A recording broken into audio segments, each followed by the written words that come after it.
Ya, selamat malam saudara, selamat berjumpa kembali dengan saya Pendeta MEM dan malam hari ini saya akan kembali membahas mengenai pengajaran daripada Pendeta Erastus Sabdono yang kalau didengar dari Logos seri pertama sampai seri yang ke-11 sebetulnya itu substansinya sama ya, yang memandang bahwa Yesus itu bukan Allah ya, bukan Yahweh, tidak setara dengan Bapa, dan Yesus itu adalah manusia yang diciptakan yang kemudian mengenakan logos ya, lalu kemudian taat karena dituntun oleh Allah Bapa sampai sempurna ketaatannya dan kemudian menjadi juru selamat ya. Dan saudara-saudara, walaupun dalam potongan video yang viral itu yang mengatakan Yesus bukan juru selamat, Yesus bukan gembala yang baik, Yesus bukan terang, ya, karena juru selamat, gembala yang baik, terang itu adalah Yahweh, dan Yesus bukan Yahweh, ya, menurut Erastus. Maka, saudara, di dalam potongan video itu sebetulnya itu sudah memuat substansi pengajaran daripada Dr. Erastus, dan hari ini saya mendengarkan secara utuh seri kuliah Logosnya yang ke-9. Logos yang ke-9 yang membahas kenosis ya. Itu kenosis bagian kedua. Dan saya mendapati pengajarannya tentang kenosis, tentang Kristus ya, tentang apa itu kesetaraan ya, tentang apa itu dalam rupa Allah ya, sebagaimana dikatakan dalam Alkitab dijelaskan semua oleh Erastus Sabdono, dan semuanya itu mengarah kepada bahwa Yesus itu ciptaan manusia yang mengenakan rupa Allah, ya, mengenakan divine nature, kata dia, saudara. Nah, sebelumnya, saudara, saya tidak akan mempunyai waktu untuk memperdengarkan rekaman video daripada Pendeta Erastus Sabdono.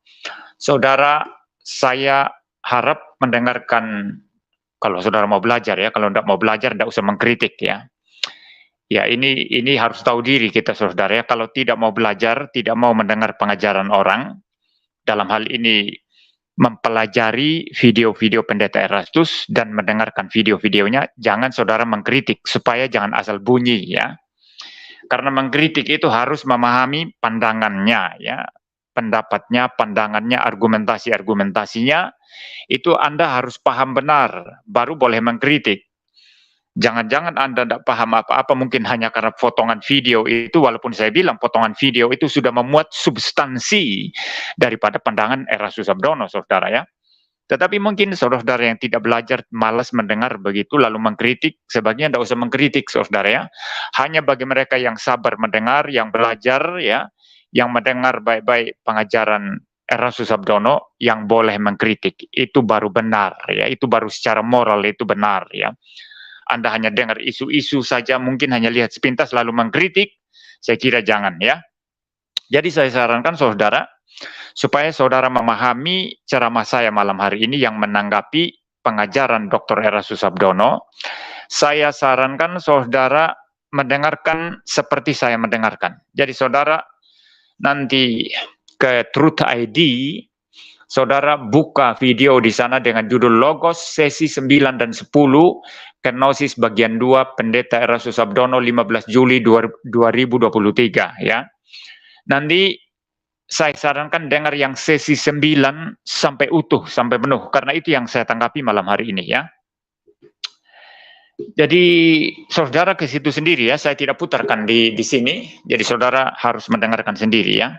Kalau saudara mau memahami penjelasan-penjelasan saya, argumentasi atau bantahan-bantahan saya terhadap Dr. Erastus Sabdono. Nah, saudara,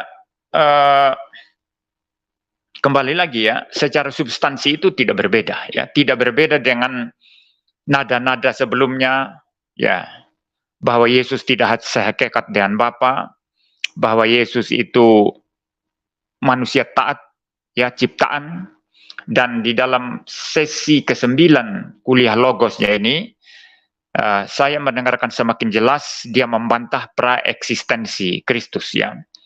Membantah dalam pengertian dia mengatakan ini tidak berbicara praeksistensi Kristus.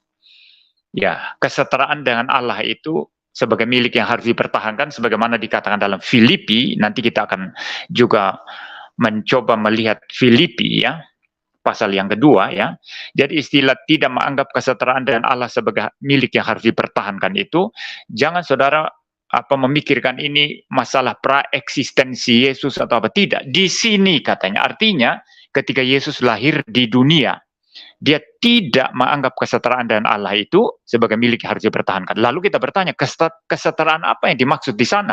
Kalau bukan kesetaraan secara substansi, di mana Yesus mempunyai praeksistensi sebelum inkarnasi. Kita mau tidak mau berpikir seperti itu. Nah, Dr. Erastus Sabdono memberikan pengertian yang baru, saudara ya, definisi yang baru mengenai istilah kesetaraan. Nanti saya akan jelaskan semua. Perlahan-lahan ya, saudara. Dr. Erastus juga perlahan-lahan memberikan kuliahnya, saya juga akan perlahan-lahan memberikan argumentasi saya. Baik.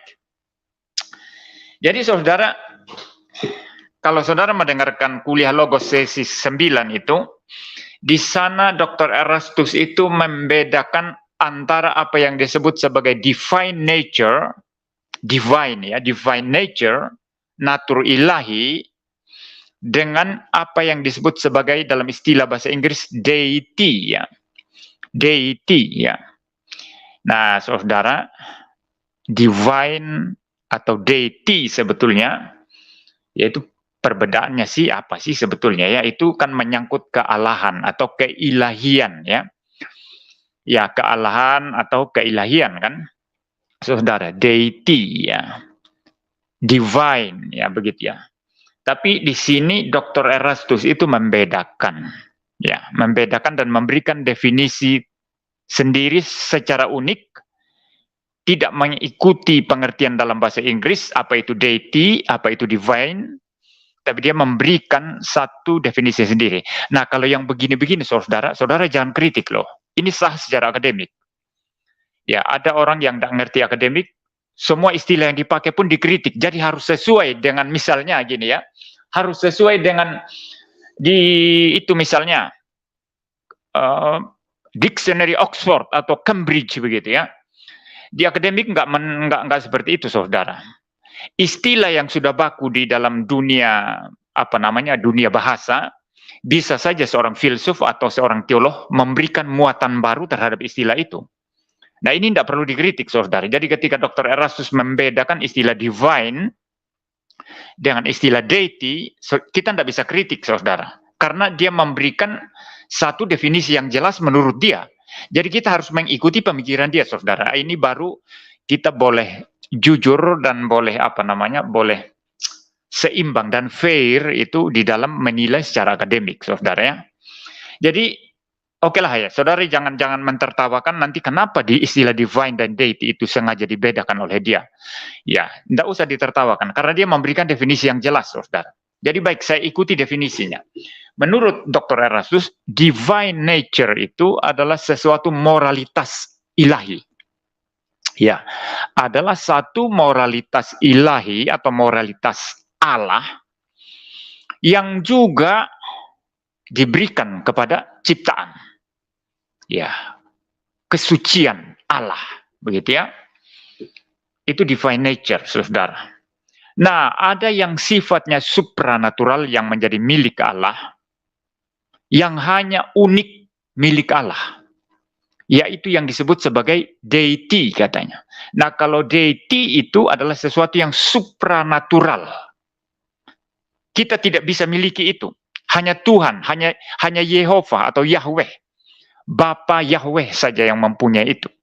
Namanya deity katanya begitu ya. Jadi dia mendefinisikan deity itu sebagai sesuatu semacam properti yang memang hanya milik Allah, supranatural itu.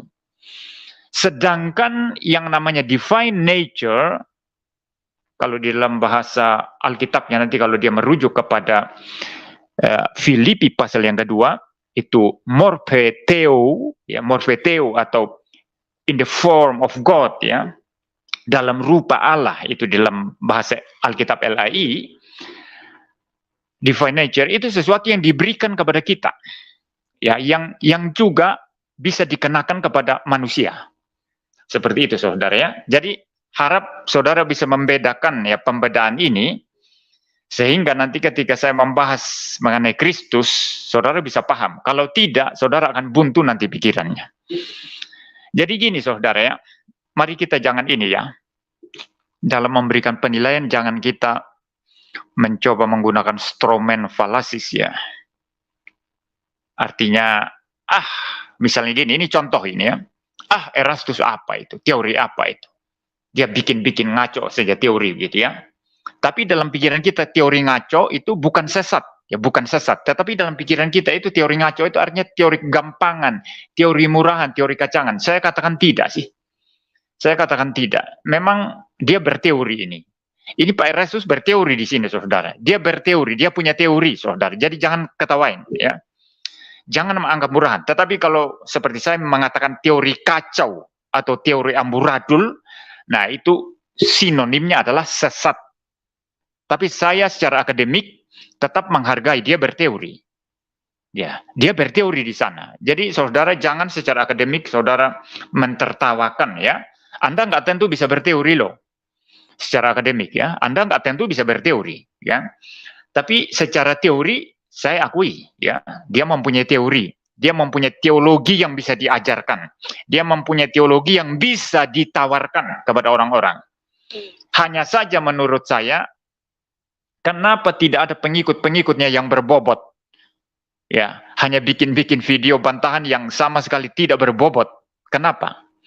Mungkin mereka tidak paham pengajaran Erastus, bisa jadi, ya. Mereka tidak paham. Kedua, memang Erastus melarang mereka, tidak usah berapologetika, tidak usah berdebat dengan orang, dengarkan saja pengajaran saya. Bisa begitu, ya, saudara, ya. Tetapi yang jelas Erastus ini berteori. Dia berteologi, ya, dia mempunyai konsep, ya. Nah, jadi saudara harus dengarkan ini baik-baik, ya, untuk nanti bisa paham, ya. Kita menuju kepada konsepnya tentang Kristus nanti, konsepnya tentang kita manusia yang harus meneladani Kristus menurut dia, dan konsepnya tentang Adam di Taman Eden jelas nanti. Jadi saudara harus membedakan pengertian Erastus mengenai deity, yaitu semacam sesuatu properti supranatural yang hanya menjadi milik Bapa Yahweh dan tidak ada pada ciptaan, tidak ada pada siapapun, dan yang namanya divine nature. Divine nature ini yang bisa dikenakan kepada manusia, kepada ciptaan. Jelas, ya? Baik, saya lanjut sekarang kalau ini sudah jelas, ya.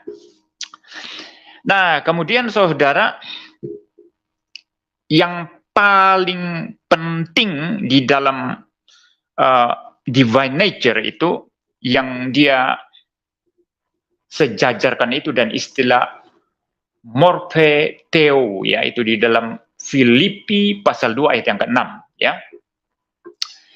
Ya, ada di sana istilah morpheteo, ya, saudara. The form of God, ya.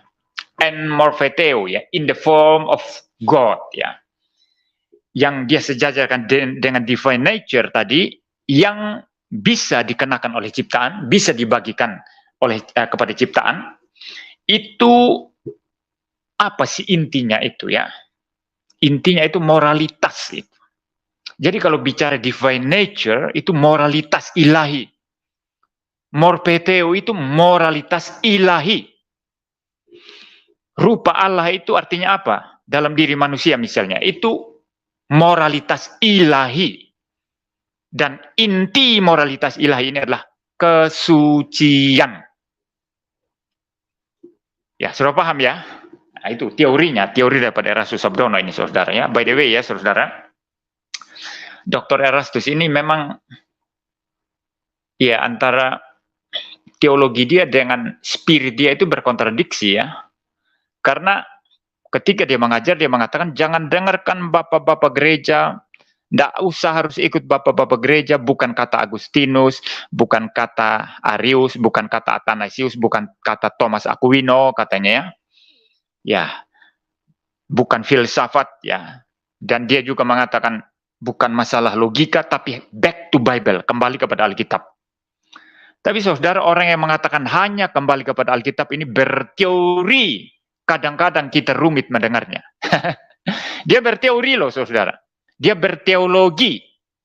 Dia memaparkan teori-teori dan berusaha untuk memadu-madukan bagian-bagian Alkitab yang dia tafsir menurut tafsiran dia. Lalu dia membentuk satu teologi. Misalnya seluruh teologi ini mengarah kepada Yesus manusia sempurna 100%, yang taat mutlak, yang tidak memberontak kepada Allah Bapa, untuk menjadi pembanding. Kalau Anda membandingkannya dengan video-videonya yang lainnya mengenai pengajarannya tentang corpus delicti ya, untuk menjadi pembanding agar setan bisa dipersalahkan. Nah, ini kerangka besar dari teologi Erastus Sabdono. Kalau boleh dibilang Erastusian, ya, mungkin kita bisa menyebutnya sebagai Erastusian. Kalau saya lebih senang menyebutnya teologi dari Erastus Sabdono ini sebagai corpus delictian. Corpus delictian, ya.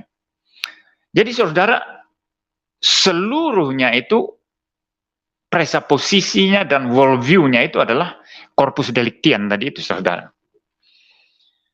Jadi baik ya, kita lanjut sekarang. Kalau ini sudah jelas masalah morpheteo tadi, masalah divine nature, yang intinya moralitas, yang intinya kesucian ya, yang ada pada ciptaan, ya, ada pada Allah dan bisa dibagikan atau dikenakan pada ciptaan, sedangkan ada properti Allah yang supranatural yang hanya Bapa Yahweh yang miliki, yaitu deity katanya ya, saudara-saudara ya.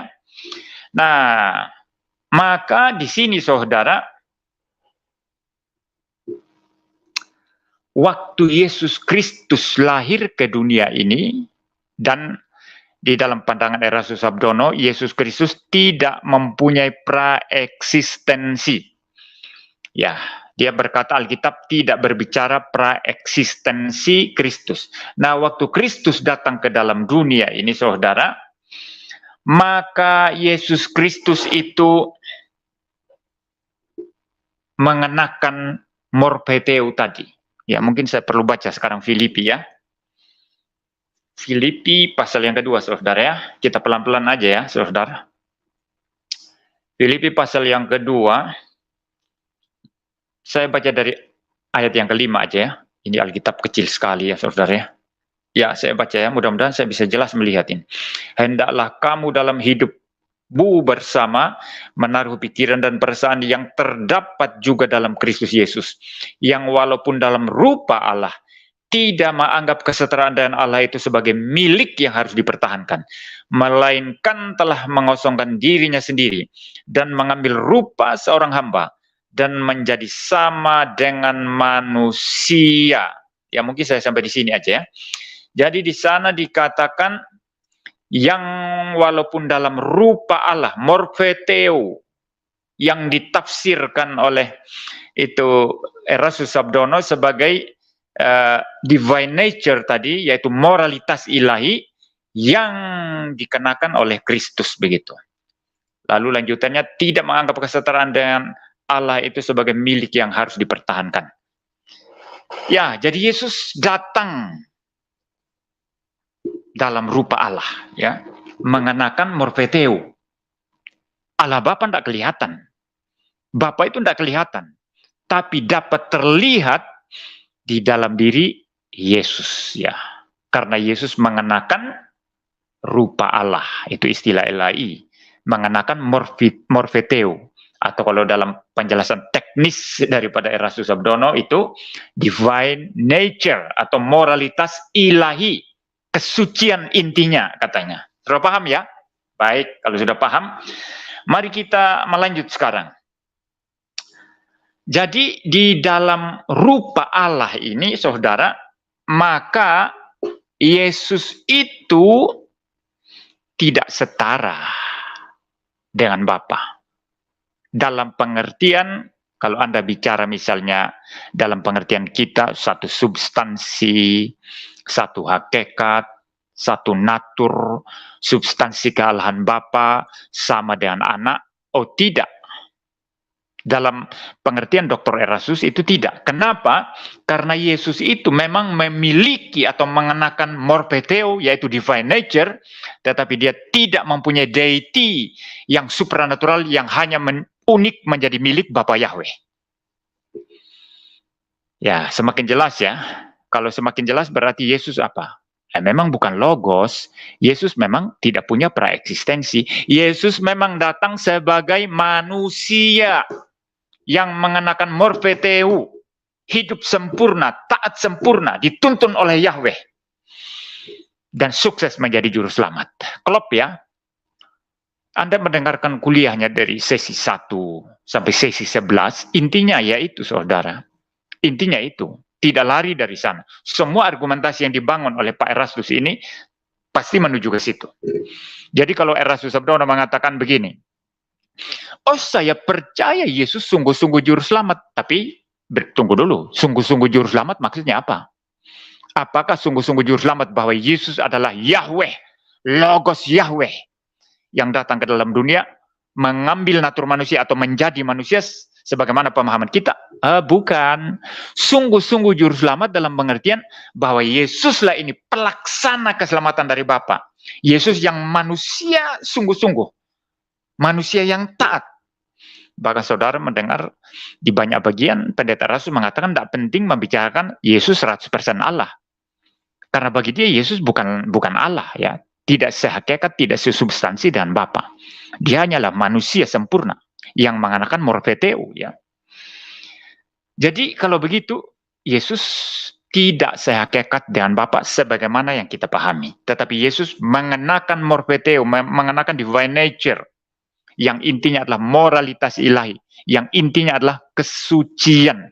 Yesus suci sesuci-sucinya, manusia sempurna yang suci. Paham ya? Baik. Jadi kalau ditanyakan kepada Dr. Erastus, Yesus satu hakikat dengan Bapa apa enggak? Dalam sesuai pengertian kita ya, dia pasti bilang tidak. Karena Yesus tidak mempunyai deity, yaitu properti supranatural Allah Bapa atau Bapa Yahweh yang hanya dimiliki Yahweh secara unik, satu-satunya Allah yang benar. Yesus tidak punya itu, tapi Yesus mengenakan morpheteo tadi. Kalau begitu tidak sesubstansi, tidak betul. Tidak sehakikat, tidak dalam pengertian ini. Nah, tetapi dalam pengertian lain dia berbicara sehakikat, sederajat. Dalam pengertian lain ya.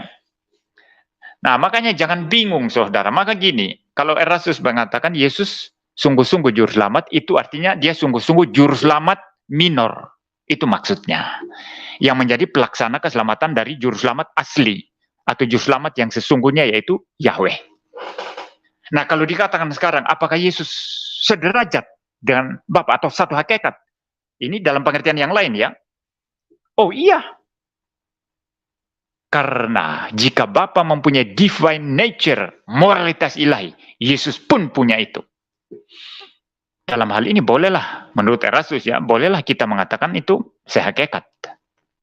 Saudara jangan bingung ya, secara akademik sebetulnya dia clear sebetulnya saudara ya. Saya tidak sepakat dengan saudara yang mungkin yang apa istilahnya itu ya. Ya mungkin juga strawman ya sama Pak Erastus ini ya. Seolah-olah pernyataannya itu tidak clear. Tapi kalau kita mau akademik sebetulnya dia jelas kok, peristilahannya jelas. Saya dengarkan ini tadi tidak perlu terlalu rumit berpikir. Sebetulnya kalau kita paham presupposisi dia, worldview dia, kita gampang memahami ajarannya sebetulnya. Dan dia menggunakan bagi saya istilah dan definisi yang clear ya. Seperti itu. Jadi kalau dia bilang dalam pengertian tertentu ya sehakikat. Jangan saudara langsung pikir sehakikat menurut kita, yaitu satu substansi dalam kealahan. Oh no, bukan itu. Tapi dia bilang sederajat, sehakikat dalam pengertian bahwa Yesus juga mengenakan morpheteo, divine nature tadi. Tetapi dia tidak punya deity. Nah harus dipahami dari sini saudara ya. Jadi semakin jelas siapa Yesus Kristus menurut Erastus. Erastus, saudara. Jelas ya? Nah, karena Yesus ini mengenakan morfeteu, saudara, maka dia dalam pengertian ini boleh dibilang sehakikat, ya.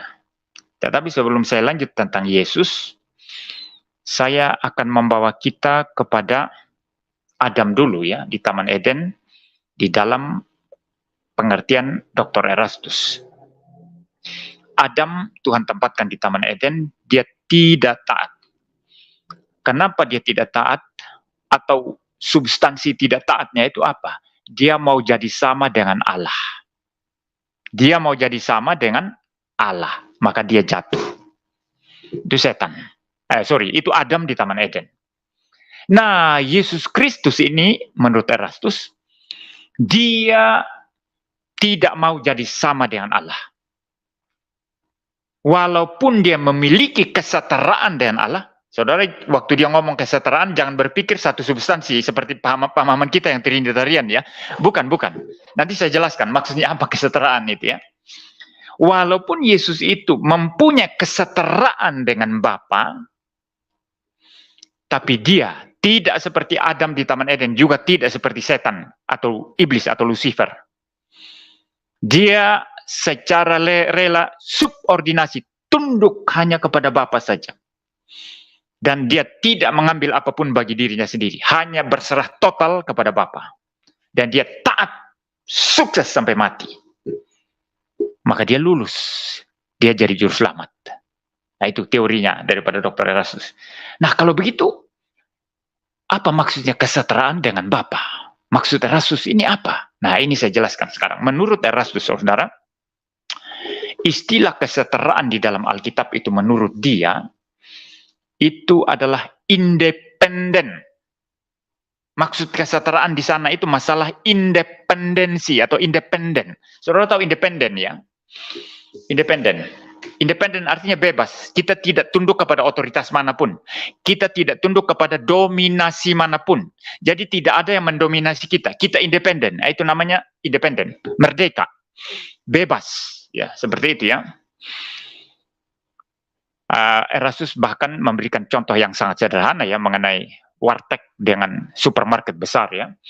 Misalnya, mungkin saya lebih perjelas maksudnya ya, saudara ya. Walaupun dalam videonya itu tadi tidak sejelas mungkin yang saya jelaskan ini ya, tetapi saya kira maksudnya seperti itu. Misalnya Anda lihat supermarket besar sekali yang mungkin perputaran uangnya miliaran ya. Ya, tetapi Anda lihat warteg di pinggir jalan. Nah, warteg di pinggir jalan ini, dia tidak takluk kepada supermarket yang besar tadi. Yang bahkan supermarket besar itu bisa membeli warteg itu, saudara. Bisa mendikte warteg itu. Karena supermarket ini punya perputaran miliaran, bahkan mungkin triliunan. Sedangkan warteg ini ya hanya 1-2 juta rupiah lah ya. Barang-barang kelontongan yang digantung-gantung itu kan. Nah, bisa saja warteg ini, saudara, itu ambil alih, itu didominasi oleh supermarket besar. Tapi warteg itu memilih independen. Dia mengurus sendiri, dia mengelola sendiri, tidak bergantung kepada supermarket besar. Nah, ini namanya independen, kata dia. Independen. Ya, independen. Nah, relasi antara Bapa dengan Yesus itu setara dalam pengertian apa? Setara dalam hal independen. Artinya, kalau Yesus mau, dia bisa independen dari Bapa. Tidak tunduk kepada Bapa. Tidak subordinasi kepada Bapa. Ya. Tidak mau didominasi oleh Bapa. Ya, Yesus punya itu. Punya independensi seperti itu. Kalau dia mau independen, dia bisa. Sama seperti Allah independen, Yesus pun kalau mau independen, bisa independen. Dalam konteks ini, maka dikatakan Bapa dan Yesus di sini setara. Setara dalam hal apa? Dalam hal independensi ya. Ya, saya tidak yakin kalau saudara paham ini ya. Kalau saudara tidak paham apa yang saya jelaskan ini, tidak usah kritik Erastus ya, saudara ya. Biarkan orang yang belajar sungguh-sungguh yang mengkritik Erastus, saya kira ya. Ya, saudara tidak usah kritik. Ya, nanti salah kaprah lagi asal-asal ya. Malah ini justru kontraproduktif ya. Nanti pihak Erastus mengatakan, lihat mereka tidak ngerti apa-apa itu. Saya jelaskan ulang-ulang pun mereka tidak ngerti apa-apa itu. Lalu mulai kritik saya. Ampun, ampun. Nanti Erastus bilang gitu, saudara. Ya, jadi kesetaraan dalam hal apa, saudara? Dalam hal independensi. Kalau Yesus mau bisa independen. Dan Adam di Taman Eden memilih itu. Memilih independen. Dan dia jatuh. Dia tidak mau takluk. Mau jadi sama dengan Allah dalam hal independen. Ya, itu ya saudara ya. Jadi yang dimaksud dengan kesetaraan itu adalah kalau Yesus mau, Yesus bisa independen dari Bapa. Nah, dengan demikian saudara, kesimpulannya apa saudara? Kesimpulannya adalah memang Yesus manusia sempurna, tidak punya praeksistensi. Dan istilah kesetaraan yang dimaksud di dalam Filipi tadi itu adalah masalah independen. Kalau Yesus mau independen, sama seperti Bapa, independen, dia bisa. Tetapi Yesus memilih tunduk total kepada kehendak Bapa. Tidak satu pun mengambil dirinya sendiri, bagi dirinya sendiri. Inilah yang namanya kenosis, kata Dr. Erastus. Tidak satu pun Kristus mengambil kemuliaan bagi dirinya sendiri. Dia tunduk di bawah dominasi Bapa. Ini yang namanya mengosongkan diri. Ini yang namanya kenosis.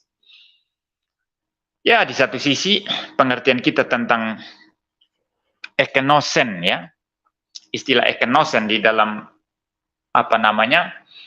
Filipi ayat yang ke-7 ya. Ya, ada istilah ekenosen di sana ya. Ya. Hauton ekenosen ya, atau dalam bahasa Inggrisnya itu imtayet, mengosongkan diri, imtayet himself ya. Mengosongkan dirinya saudara. Itu berarti dia menyangkal diri, dia mau secara mutlak tunduk kepada Bapa, di bawah dominasi Bapa, dan tidak mau independen dari Bapa. Padahal sebetulnya kalau Yesus mau, dia bisa independen dari Bapa. Ya, dalam konteks ini Erastus memahami mengenai kesetaraan, ya saudara. Nah, saya lanjut lagi sedikit saudara. Setelah itu saya akan memberikan tanggapan-tanggapan saya ya, atau argumentasi-argumentasi saya yang mengcounter pemahaman daripada Dr. Erastus yang tentu saja ini secara teologi Kristen, secara iman Kristen itu menyesatkan. Baik, ya. Dalam hal Yesus taat dari lahir sampai mati, tunduk total di bawah kehendak Bapa, maka Yesus menjadi teladan kita. Itu menurut Erastus. Adam tak mungkin jadi teladan. Dia mau independen dari Bapa. Dia mau setara dengan Bapa. Mau sama dengan Allah. Tapi Yesus taat sempurna, takluk, maka dia menjadi teladan kita. Nah, berdasarkan konsep ini saudara, Erastus sekarang memberikan satu definisi yang baru atau pengertian yang baru mengenai Yohanes 14 ayat yang ke-6. Akulah jalan dan kebenaran dan hidup. Tidak ada seorang pun yang datang kepada Bapa jika tidak melalui aku. Nah, menurut Erastus Sabdono, apa maksudnya ayat itu? Nah, kalau pemahaman kita apa, saudara? Kalau pengertian kita apa? Yesus berkata, akulah jalan dan kebenaran dan hidup. Tidak ada seorang pun datang kepada Bapa jikalau tidak melalui aku. Itu artinya apa? Bahwa Yesus adalah satu-satunya juru selamat. Hanya percaya kepada Yesus kita diselamatkan. Itu pengertian kita ya. Jelas ya? Hanya percaya kepada Yesus, maka kita selamat. Jika tidak percaya Yesus, kita tidak selamat. Tetapi Erastus Sabdono di sini memberikan pengertian yang baru tentang ayat itu. Saudara nanti dengarkan dan teliti Logos, seri Logos bagian yang ke-9. Ya, apa arti Yohanes 14 ayat 6?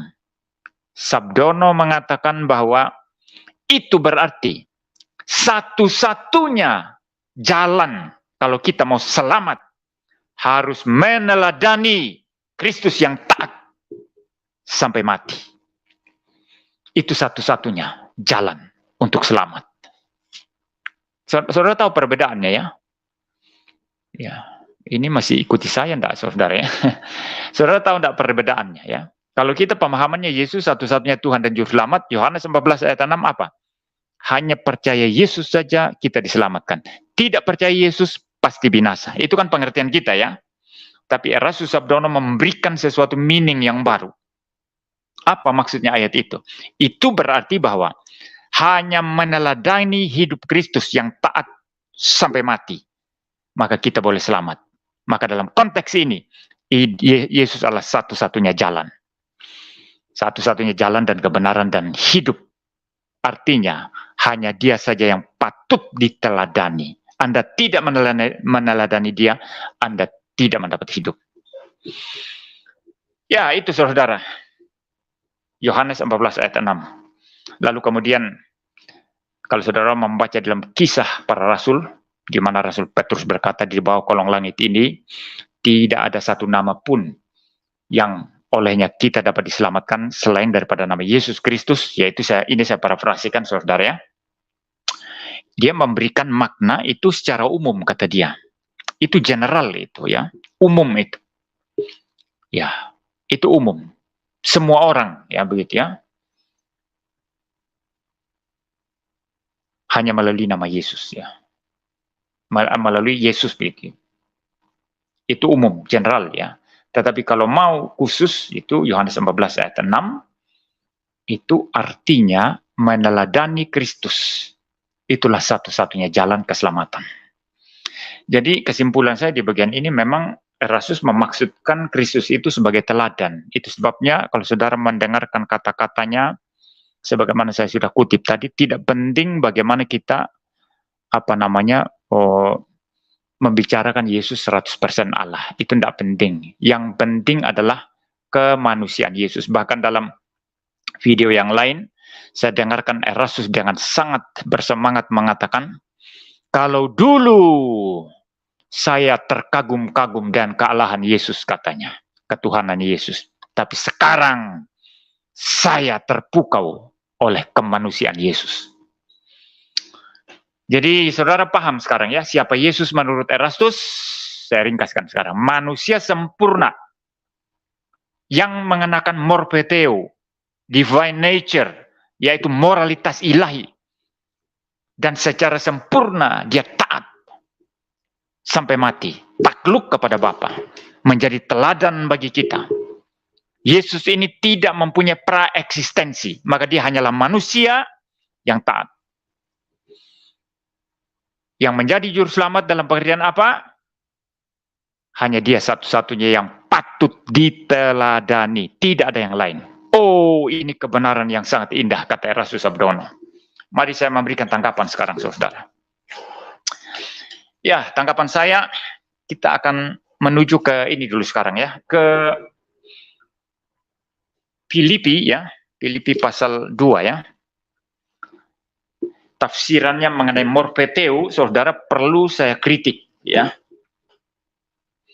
Saya membaca kembali ya, Filipi pasal 2 ayat 5 dan seterusnya ya. Hendaklah kamu dalam hidupmu bersama menaruh pikiran dan perasaan yang terdapat juga dalam Kristus Yesus, yang walaupun dalam rupa Allah, tidak menganggap kesetaraan dengan Allah itu sebagai milik yang harus dipertahankan, melainkan telah mengosongkan dirinya sendiri dan mengambil rupa seorang hamba, dan menjadi sama dengan manusia, ya, dan seterusnya, saudara ya. Nah, istilah rupa Allah di sana, saudara.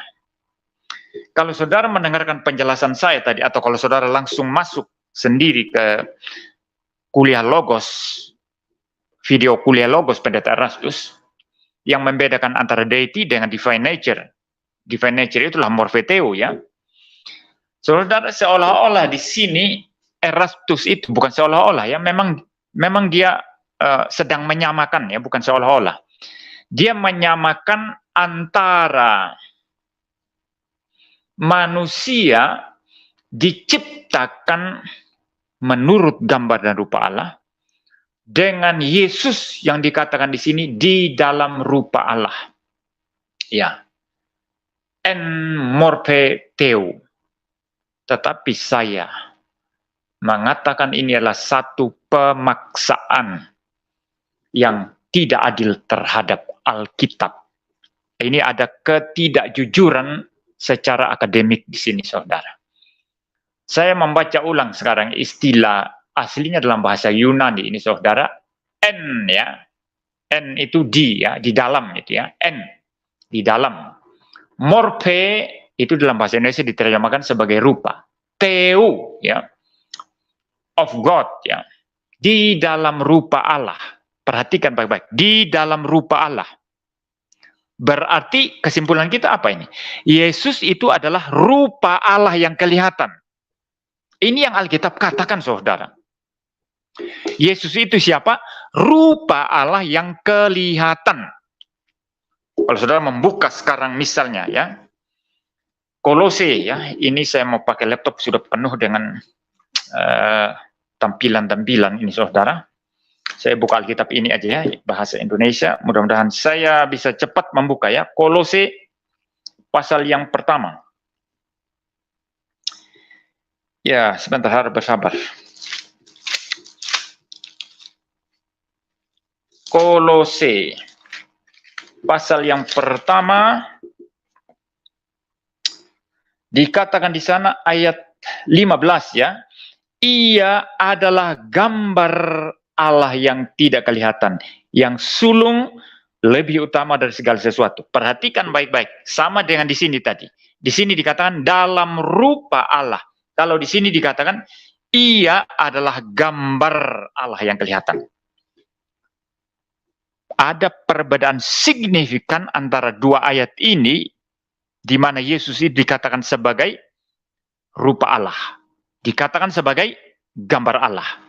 Dengan kitab Kejadian 1 ayat 26 atau juga Yakobus nanti yang juga berbicara tentang rupa Allah. Ada perbedaan signifikan di sana. Apa itu, saudara?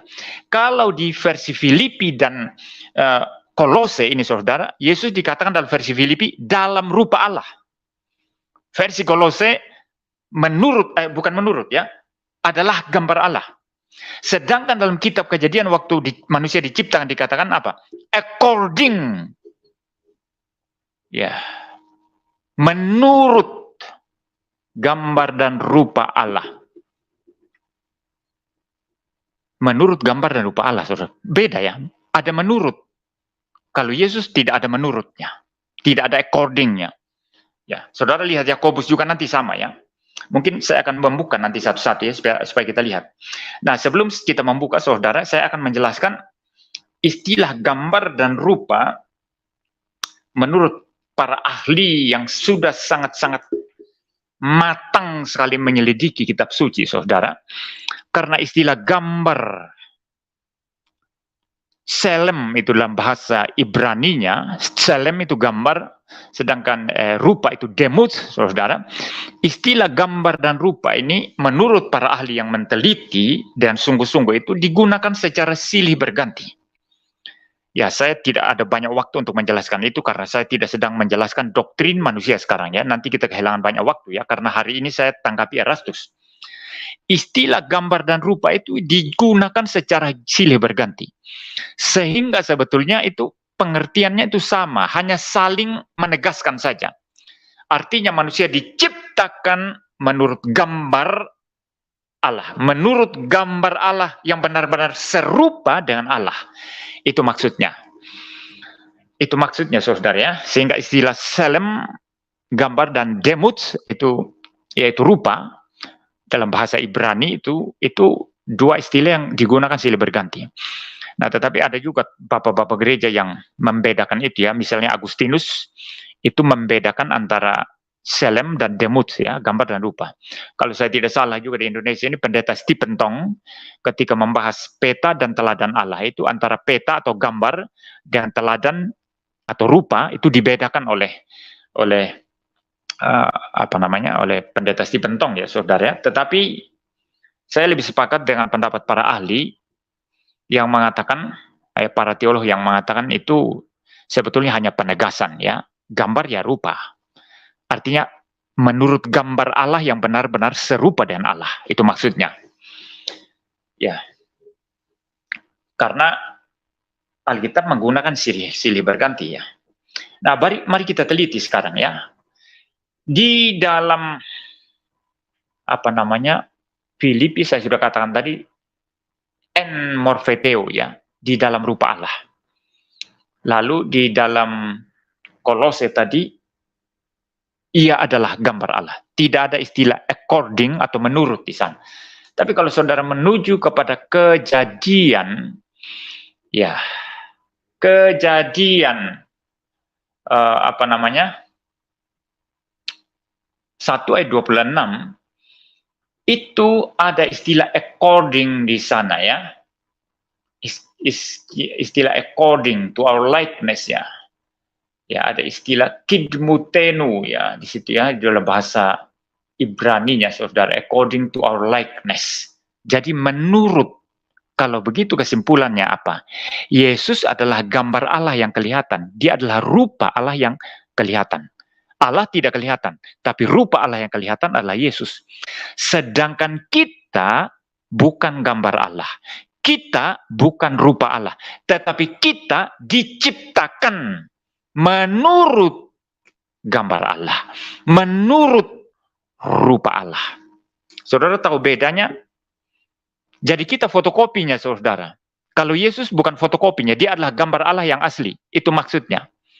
Yesus adalah rupa Allah yang asli. Yesus adalah gambar Allah yang asli. Sedangkan kita adalah fotokopinya yang mirip, similar, mirip dengan Allah. Maka dikatakan diciptakan menurut gambar dan rupa Allah. Kita menuju kepada Yakobus sekarang. Ini tadi sesuai dengan bahasa aslinya itu according to our likeness ya. Ya. Mari kita Yakobus sekarang. Yakobus 3 ayat yang ke-9. Ini juga dikutip oleh Dr. Erastus ya. Saya membaca dulu dalam versi LAI ya, bahasa Indonesia. Dengan lidah kita memuji Tuhan Bapa kita, dan dengan lidah kita mengutuk manusia yang diciptakan menurut rupa Allah. Perhatikan, diciptakan menurut rupa Allah. Kalau memang gambar dan rupa itu berbeda, kenapa hanya rupa yang disebut di sini, saudara? Saudara bisa reasoning secara logis di situ apa enggak? Kalau memang antara gambar dan rupa itu sebetulnya pengertiannya berbeda, maka kenapa hanya rupa di sini? Harusnya disebut ya, ayatnya harusnya bunyi gini, saudara ya. Dengan lidah kita memuji Tuhan Bapa kita, dan dengan lidah kita mengutuk manusia yang diciptakan menurut gambar dan rupa Allah. Harusnya gitu, lengkap begitu. Kalau memang istilah gambar dan rupa itu dibedakan. Tapi ini hanya sebut satu, berarti sebut satu sudah mewakili gambar, sudah mewakili istilah gambar. Ya, Alkitab menggunakan istilah gambar dan rupa itu digunakan secara silih berganti, saudara ya. Jadi ini menyebabkan kita membuat kesimpulan teologis bahwa itu memang merujuk kepada satu hal ya. Ya, merujuk kepada satu hal bahwa manusia memang diciptakan menurut gambar Allah yang betul-betul serupa dengan dia. Itu maksudnya. Hanya penegasan itu. Ya, kita lihat sekarang bahasa aslinya di sana ya. Diciptakan menurut rupa Allah. Ya. Kalau saudara memperhatikan di sana,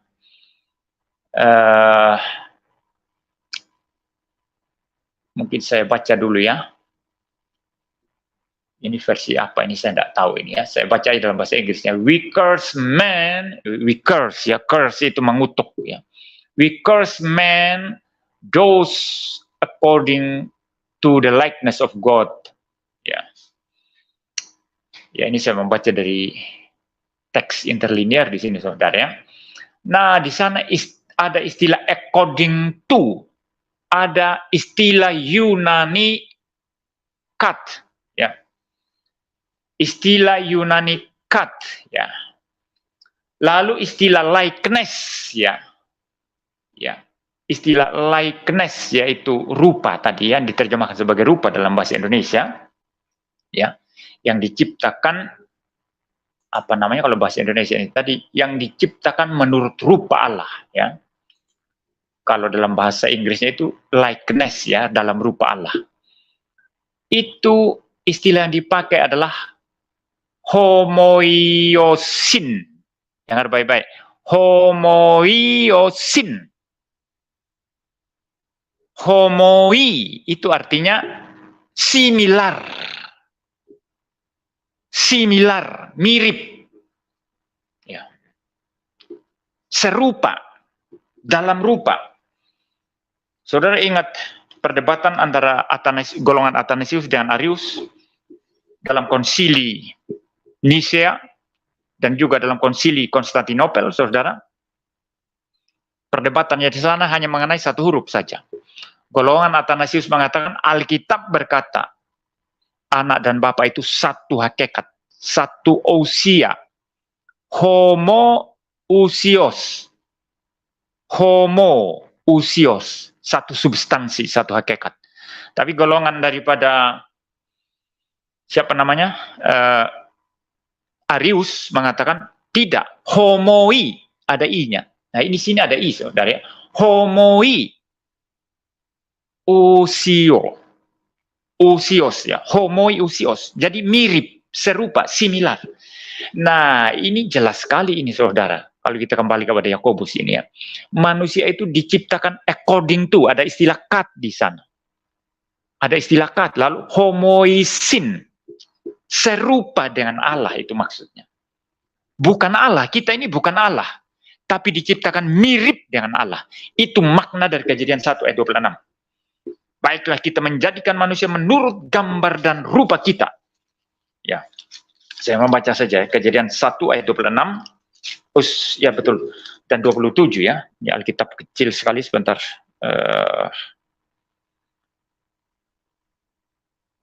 Mana ini? Oh, sebentar ya, saudara ya. Saya sudah tua ini, saudara ya. Tapi wajah saya masih muda ya, tapi mata sudah tua ini. Ya, baik. 1 ayat 26, ini mana ini?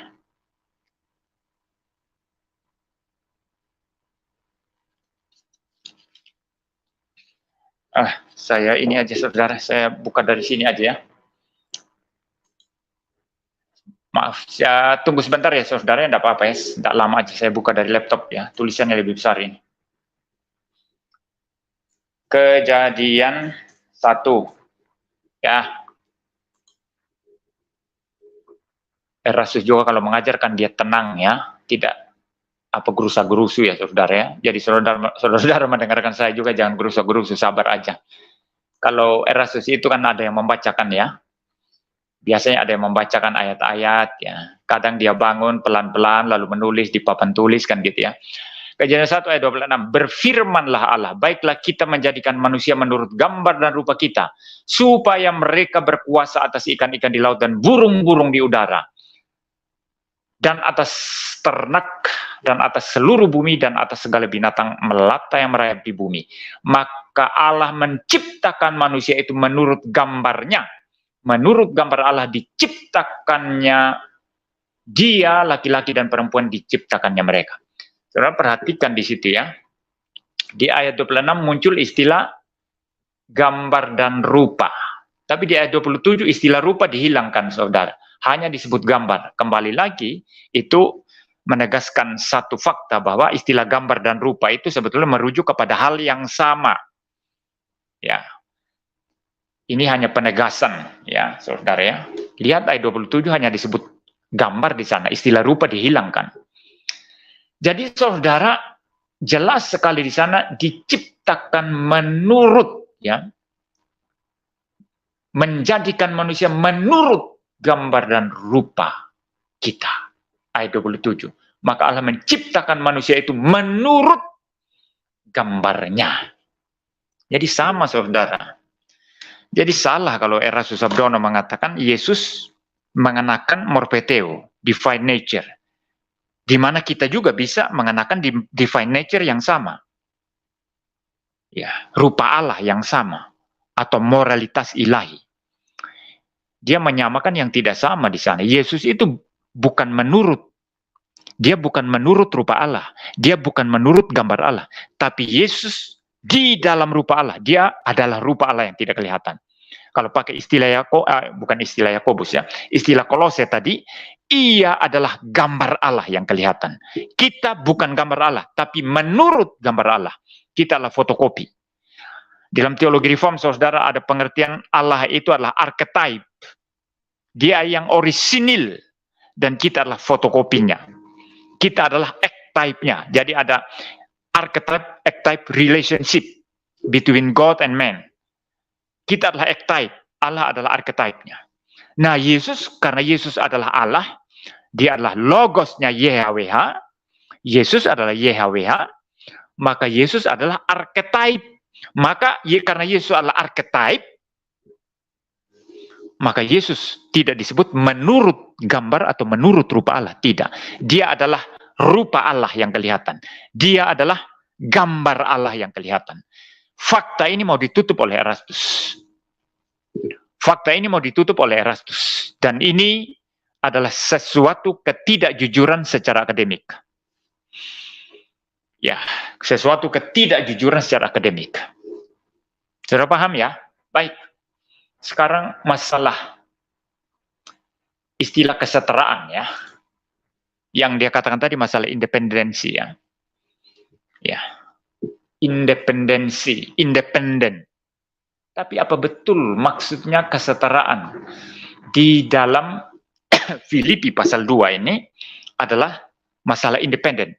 Allah bisa independen, Allah adalah independen, maka Yesus pun yang adalah manusia yang taat itu juga bisa independen kalau dia mau.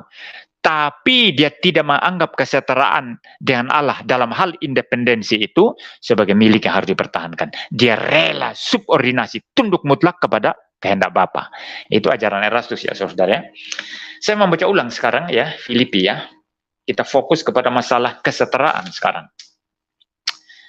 Filipi pasal yang kedua. Filipi pasal yang kedua. Hendaklah kamu dalam hidupmu bersama menurut menaruh pikiran dan perasaan yang terdapat juga dalam Kristus Yesus.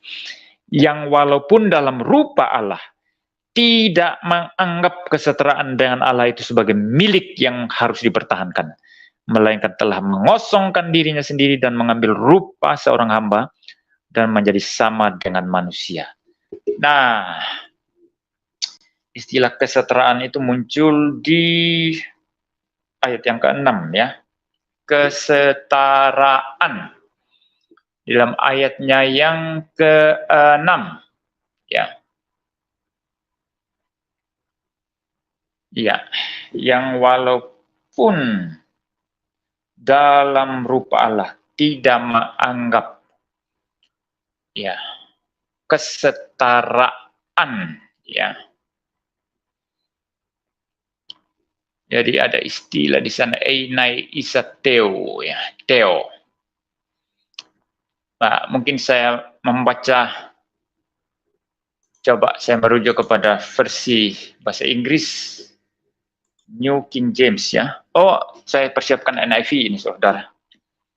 Saya pakai NIV ya saudara ya. Filipi 2 ayatnya yang ke-6.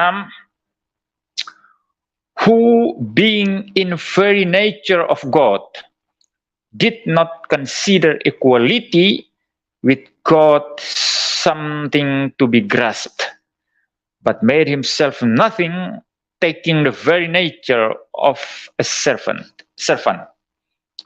Dan seterusnya, saudara ya. Jadi ada istilah equality di sana, equality. Ya, istilah in the very nature tadi itulah morpheteo ya, yang Erastus tafsirkan sebagai apa namanya tadi, divine nature atau moralitas ilahi ya. Dan saya sudah bantah itu tadi ya. Itu ketika Erastus membedakan antara deity dengan divine nature, itu adalah pembedaan yang tidak masuk akal itu. Karena Yesus itu bukan mengenakan divine nature rupa Allah sebagaimana yang dia pahami, di mana itu juga bisa kita kenakan. Saya sudah membantah itu tadi ya, karena Yesus adalah rupa Allah. Di sini dikatakan dia adalah rupa Allah, bukan mengenakan rupa Allah. Dia adalah rupa Allah. Ya, dia adalah gambar Allah yang kelihatan, kata Kolose pasal 1 tadi ya. Kalau kita diciptakan menurut gambar dan rupa Allah. Jadi kita according. Kalau Yesus bukan according. Yesus adalah gambar Allah. Yesus adalah rupa Allah yang kelihatan. Ya. Jadi saudara, istilah yang dipakai oleh NIV di sini adalah very nature, who being in very nature, ya. Who being in very nature, God did not consider equality, ya. Nah, kita fokus sekarang kepada istilah equality, ya, atau kesetaraan, ya. Kesetaraan, ya. Ya. To be equal with God, ya. Jadi saudara begini, kalau Yesus itu adalah rupa Allah yang kelihatan, gambar Allah yang kelihatan, maka Allah yang tidak kelihatan dengan Yesus yang adalah gambar Allah yang kelihatan, itu mempunyai korespondensi atau relationship secara nature, ya, secara hakikat, secara natur. Saya memberikan ilustrasi sekarang begini. Ya, begini. Saya punya 2 orang anak ini, saudara. 2 orang anak. Dan kedua anak saya, ya mirip-mirip saya, ya. Kayaknya gennya lebih menang saya ini, ya. Istri saya orang Jawa, saya orang Sumba, ya. Sumba NTT. Tapi anak-anak saya itu hidungnya mancung-mancung seperti saya. Anak laki yang pertama mancung sekali hidungnya. Anak perempuan yang kedua pun mancung sekali hidungnya. Nah, mereka ini mempunyai relasi dengan saya, bukan sekedar mirip dengan saya, karena saya adalah papa mereka, tetapi memang ada relasi substansi, ada hubungan darah, ada hubungan secara genetik, ya, antara saya dengan mereka. Ini yang saya maksud, ada korespondensi secara substansi dengan mereka. Jadi ketika orang melihat mereka, misalnya anak saya yang laki nanti kalau sudah besar, tampil, lalu khotbah, orang akan berkata, oh inilah anaknya pendeta MBM yang dulu suka marah-marah itu, gitu ya. Marah-marah sama pengajar sesat, misalnya, marah-marah kalau ada ajaran sesat. Inilah dia anaknya ya MBM yang dulu itu suka marah-marah sama bidat-bidat, gitu ya. Nah, anak saya itu bukan hanya sekedar mirip-mirip karena hidungnya mancung atau apa, tidak. Bukan hanya sekedar itu, tapi dia mempunyai sesuatu relasi substansi dengan saya. Itu darah daging saya, bukan darah daging orang lain. Nah, saya gunakan ilustrasi ini, saudara, memang itu kalau bicara relasi antara bapak dan anak tidak tepat karena saya dan anak saya terpisah, ya, itu terpisah. Tapi kalau Anda bicara relasi antara Logos dengan Allah, walaupun Erasmus membantah Yesus bukan Logos, ya, itu urusan dia, ya. Ya, saya sudah membantah itu dalam video-video yang lain, ya, yang membuktikan bahwa Yesus itu adalah Logos Allah, ya. Ya, jadi saudara, Yesus yang adalah Logos Allah, Logos inilah yang datang menyatakan diri kepada ciptaan. Di Perjanjian Lama, menyatakan diri sebagai Dafar Yahweh, firman Allah, menyatakan diri sebagai Theopanik, ya, Theophani, ya, dalam macam-macam rupa malaikat, malaikat Yehova, ya, dalam rupa tiang awan, tiang api, dalam rupa semak belukar yang menyala, ada nyala api tapi tidak terbakar semak belukarnya, dalam juga bentuk mimpi-mimpi dan penglihatan-penglihatan, itu teofani, ya. Penampakan Kristus, penampakan Logos dalam Perjanjian Lama. Juga Logos dipersonifikasikan, ya, misalnya kalau saudara membaca kitab Amsal. Nah, Logos inilah wajah Allah itu yang terlihat kepada manusia. Yang kita lihat, rupa Allah, gambar Allah yang terlihat. Dan Logos yang dalam Perjanjian Lama yang datang dalam Dafar Yahweh, datang dalam Angel Theophany atau penampakan yang lain-lain, juga yang dipersonifikasikan dalam kitab Amsal sebagai hikmat yang berseru-seru di jalan, dialah yang datang, saudara, mengambil natur manusia, berinkarnasi menjadi manusia, mengambil natur manusia sepenuhnya, dan kita lihat dia di dalam kemanusiaan. Dalam konteks ini dia disebut sebagai rupa Allah. Kalau begitu antara logos dengan Bapa itu ada korelasi substansi di dalamnya. Nah, ilustrasi saya dan anak saya tadi itu memang ada korelasi substansi karena itu darah daging saya. Tetapi kan kami terpisah ya. Kami terpisah. Tapi kalau Bapa dengan logos, Bapa dengan firman atau Bapa dan anak itu tidak terpisah, tidak bisa dipisah. Ya, tidak bisa dipisah.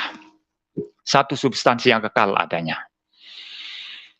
Ya, saudara paham ya, kalau substansi manusia ini kan kita berbagi secara generik ya. Kita mempunyai kemanusiaan secara umum, secara generik begitu. Tapi kita terpisah, saudara. Tapi kalau Allah tidak demikian, Allah kalau dibilang satu substansi, betul-betul satu substansi yang nggak bisa dipisah antara Bapa dan Anak dan Roh Kudus. Nah, kalau ini sudah jelas, saudara, maka kesetaraan yang dimaksud di sana, ya, equality yang dimaksud di sana itu adalah karena Yesus itu rupa Allah yang kelihatan. Dia adalah logos Allah yang menyatakan diri. Dia adalah firman Allah yang menyatakan diri. Dafar Yahweh yang menyatakan diri. Yang di dalam perjanjian baru sudah berinkarnasi menjadi manusia. Kita lihat dia di dalam kemanusiaannya. Gambar Allah yang kelihatan. Tetapi mempunyai korelasi secara substansi dengan Bapa, sehakikat dengan Bapa. Equality yang seperti itu yang dimaksud oleh Filipi pasal 2 ini, saudara, yang kemudian diputar balikan ya. Menurut saya secara tidak jujur secara akademik oleh Dr. Erastus Sabdono. Ya, diputar balikan secara tidak jujur secara akademik ya oleh Erastus Sabdono karena dia menambah-nambahkan sendiri yang tidak ada di situ. Dia membedakan antara deity dengan divine nature. Perbedaan seperti itu perlu dukungan teologis yang betul-betul berbobot dan betul-betul dari eksegesis firman Allah yang benar. Ya, tapi kalau Anda mendengarkan kuliah Logos seri yang ke-9 itu membedakan antara deity, yaitu sesuatu properti supranatural Allah yang hanya Yahweh, Bapa Yahweh yang punya, dengan divine nature, rupa Allah, morpheteo, yang juga dikenakan oleh Yesus dan juga bisa kita kenakan. Itu mana ada dasar Alkitabnya yang ketat itu. Kecuali Erastus yang membuat-buat itu dan mencari-cari dukungan ya. Alkitab sesuai dengan tafsiran dia, saudara. Jadi back to Bible yang dia bilang, ya back to Bible menurut Erastus. Saudara mau pilih back to Bible menurut penafsiran sepanjang sejarah gereja oleh ini pengajaran para rasul ya, para rasul, kemudian oleh bapak-bapak gereja, ya, kemudian oleh teolog sepanjang sejarah, lalu oleh kita secara komunitas kekristenan yang yang umum. Yang Katolik bukan gereja Katolik ya, tetapi yang yang umum, gereja Tuhan sepanjang sejarah, gereja Tuhan yang tidak kelihatan. Atau mau ikut tafsiran back to Bible seperti pemahaman Erastus. Sederhana ya, saudara pilih mana? Ada ketidakjujuran secara akademik di sana, saudara ya. Ya. Kita dicipta menurut gambar dan rupa Allah. Menurut, jadi kita fotokopi. Tapi Yesus tidak. Yesus rupa Allah yang kelihatan. Yesus gambar Allah yang kelihatan. Dan dalam hal ini dia equal dengan Bapa. Setara dengan Bapa. Sehakikat dengan Bapa. Yesus adalah archetype yang kelihatan. Bapa adalah archetype yang tidak kelihatan. Yesus adalah archetype Allah yang kelihatan. Dan karena dia kelihatan, maka kita boleh berjuang menjadi serupa dengan dia. Tetapi berjuang menjadi serupa dengan dia bukan untuk selamat. No. Kalau Erastus mengajarkan berjuang taat sepenuhnya meneladani Kristus supaya kita dapat masuk surga. Kita tidak begitu. Kita sudah pasti masuk surga. Karena keselamatan hanya melalui iman. Iman kepada Yesus Kristus. Yohanes 14 ayat 6 yang ditafsirkan secara berbeda oleh Erastus yang mengatakan bahwa artinya meneladani Kristus itulah satu-satunya jalan keselamatan. Kita berkata tidak, bukan itu maksudnya. Maksud Yohanes 14 ayat 6 ketika Yesus mengatakan, Akulah jalan dan kebenaran dan hidup, tidak ada seorang pun yang datang kepada Bapa jikalau tidak melalui aku. Itu maksudnya adalah ketika kita percaya kepada Yesus, kita pasti diselamatkan sampai kepada Bapa. Karena Yesuslah jalan satu-satunya untuk keselamatan. Ya, Dia adalah kebenaran satu-satunya dan Dia adalah hidup itu sendiri yang memberikan hidup kepada kita. Jadi di sini masalah iman. Engkau percaya, engkau selamat. Engkau tidak percaya, engkau binasa. Itu ajaran Alkitab, saudara. Tapi Erastus memutar itu menjadi apa? Artinya, meneladani Kristus dengan sungguh-sungguh. Kita sampai kepada Bapa. Itu maksudnya Yohanes 14 ayat 6. Jadi berbeda ya saudara ya. Sudah diputar-balikan semua itu oleh pendeta Erastus Sabdono. Ya. Jadi Yesus Kristus sehakikat. Jadi kalau saudara membaca kitab Filipi ini yang menurut Erastus ini hanya himne ini. Dan himne itu tidak boleh jadi landasan doktrinal. Padahal Paulus mengajar di sini. Ini surat pastoral, ada pengajaran doktrin, ada pengajaran moralitas Kristen di sana. Bagaimana menjadi serupa dengan Kristus. Kenapa dia katakan ini tidak bisa jadi landasan doktrinal? Sementara dia sendiri mengajarkan konsepnya yang membedakan antara deity dengan divine nature. Pakai ayat ini, pakai ayat-ayat Alkitab yang lain. Dia tafsirkan ini, saudara. Lalu kemudian untuk kita beda, standarnya ganda. Tidak boleh pakai ini untuk mengajarkan kesetaraan secara substansi antara Bapa dan Anak, antara Bapa dan Yesus. Oh, tidak boleh katanya. Loh, dia boleh pakai ayat ini untuk memutarbalikkan pengertian kita. Jadi ini standar ganda Erastus Sabdono, saudara ya. Ya, saya berencana dalam pembahasan yang berikutnya mengenai logos, bagian yang kelima, saya akan membahas kontradiksi pemikiran daripada Erastus yang mencoba mengabaikan logika karena bagi dia hanya back to Bible. Cukup Alkitab saja, tidak usah filsafat, tidak usah pakai logika atau apalah. Ya, cukup kembali kepada Alkitab. Sementara pada saat yang sama dia menggunakan logikanya dengan runut untuk mengajar. Ini sesuatu jenis kontradiksi dan saya bahas dalam sesi berikutnya, saudara. Dan jangan lupa, logos ilahi itu siapakah dia? Bukan sekedar kata-kata, tapi dia adalah hikmat Allah, pengetahuan Allah, bijaksana Allah, dan logik daripada Allah. Reasonnya Allah, logiknya Allah. Yesus itu kaya, saudara. Yesus itu begitu kaya.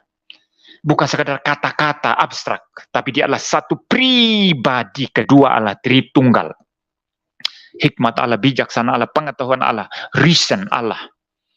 Dasar keberadaan segala sesuatu. Di dalam dialah segala sesuatunya menjadi terang, menjadi logis, menjadi rasional. Dan di luar dia, semuanya menjadi amburadul, semuanya menjadi illogical, semuanya menjadi gelap. Jadi Anda tidak bisa menyangkal logika. Anda membuang akal sehat. Ketika Anda membuang akal sehat, Anda dipakai setan. Sedangkan Tuhan Yesus, Sang Kristus itu, Sang Logos itu, dia adalah logiknya Allah. Sangat-sangat logik. Ya. Saudara tidak melihat di dunia ini yang tidak logik ya. Saya ngajar ini logik, saudara. Kalau saya tidak logik, saya putar balikan semua kata-kata yang saya pakai ini, saudara paham. Tidak ngerti apa-apa. Maka saya berusaha logis di sini. Menata kata-kata saya bagaimana supaya saudara bisa paham. Ini logika, logik ini. Jadi orang tidak bisa menyangka logika, saudara. Nah, ini saya bahas dengan lebih detail pada sesi berikutnya mengenai logos ya, saudara. Ya, saya kira malam hari ini saya kira cukup itu bantahan saya ya. Jadi saya sudah membantah pengajaran Dr. Erastus yang kelihatan sekali tidak jujur secara akademik ya. Dan saudara-saudara, sebelum saya menutup, mungkin ada yang mau masuk ya, tetapi singkat tepat jelas ya. Saya nggak ada banyak waktu malam hari ini ya, saudara. Jadi singkat tepat jelas ya. Nah, kali ini hanya untuk yang Kristen ya. Untuk pembela Erastus boleh masuk ya. Untuk Kristen saksi-saksi Yehova boleh masuk karena ini relevan, tapi kalau yang Muslim saya tidak terima. Nanti ada ruang sendiri untuk semua. Muslim boleh masuk ya. Ini mungkin saya terima 1-2 orang saja ya. Ya ini Brian. Halo, ya silakan Pak. Brian. Salam Trinity.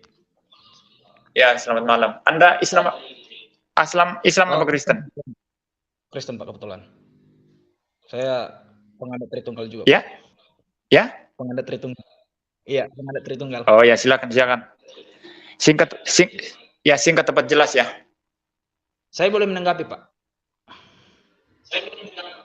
Ya silakan. Oke, yang saya tanggapi tadi pengajaran dari Bapak sendiri sebetulnya udah tepat sih.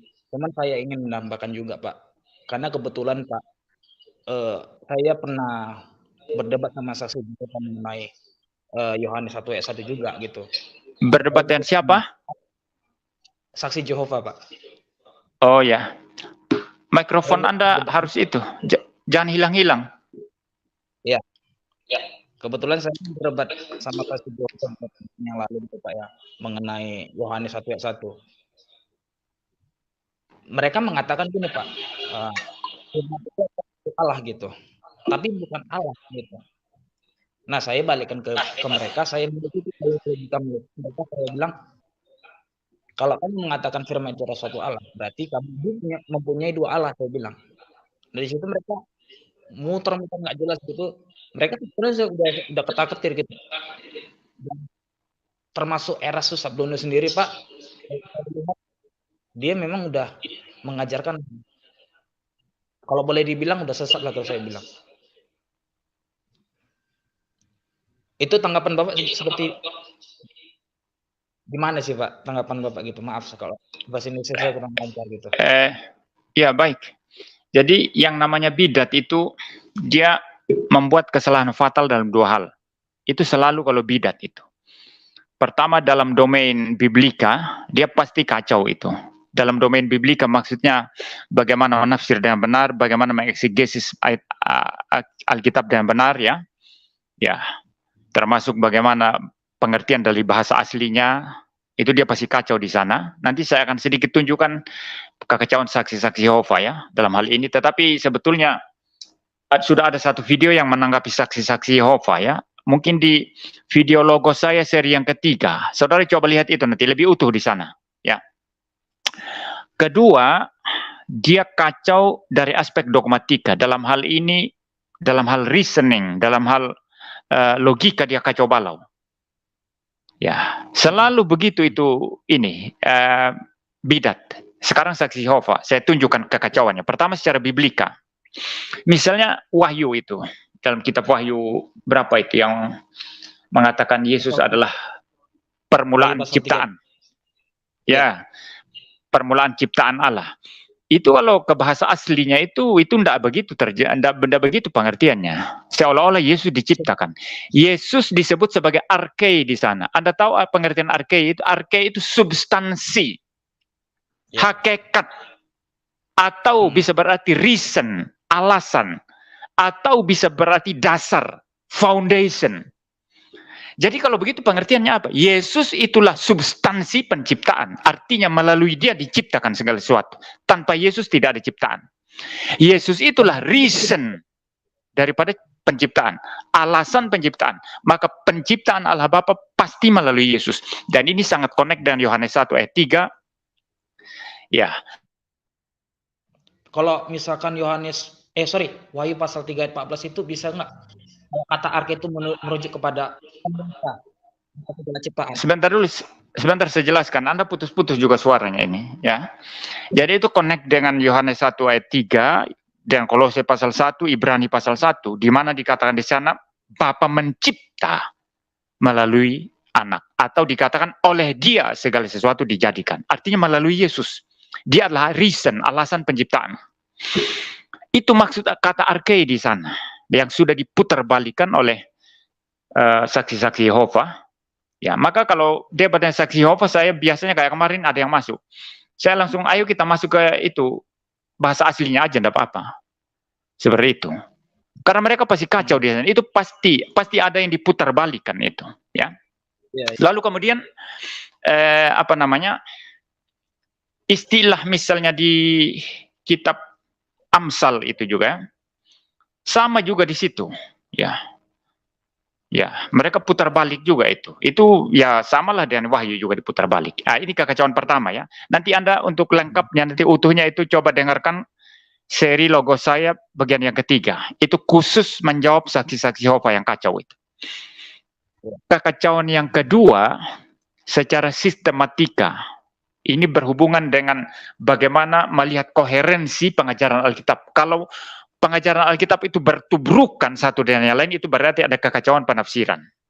Ini prinsip penting ini. Kalau ajaran Alkitab itu menjadi tidak rasional ketika kita pikirkan, itu pasti ada kekacauan di dalamnya. Nah, saya kasih satu contoh sekarang. Menurut saksi-saksi Yehova, hikmat Allah itu diciptakan. Mereka merujuk kepada kitab Amsal. Ya, hikmat itu permulaan ciptaan Allah katanya, diciptakan itu hikmat. Ini irasional. Kalau hikmat itu diciptakan, berarti sebelum hikmat diciptakan, Allah tidak berhikmat berarti. Anda paham? Anda paham enggak kekacauannya? Ya paham. Ya paham. Kalau hikmat Allah itu dicipta ya, menurut saksi Yehova, kalau hikmat Allah itu diciptakan, berarti sebelum hikmat diciptakan, Allah tidak punya hikmat, Allah tidak berhikmat. Allah macam apa itu? Nah, itulah Allahnya saksi Yehova.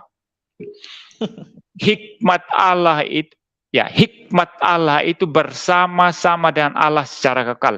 Kalau kita bicara hikmat dari aspek the attributes of God atau sifat-sifat Allah, maka Allah ada secara kekal, sifat-sifat Allah ada secara kekal, pengetahuan Allah ada secara kekal, hikmat Allah ada secara kekal. Tidak bisa Allah eksis itu tanpa hikmat atau tanpa pengetahuannya.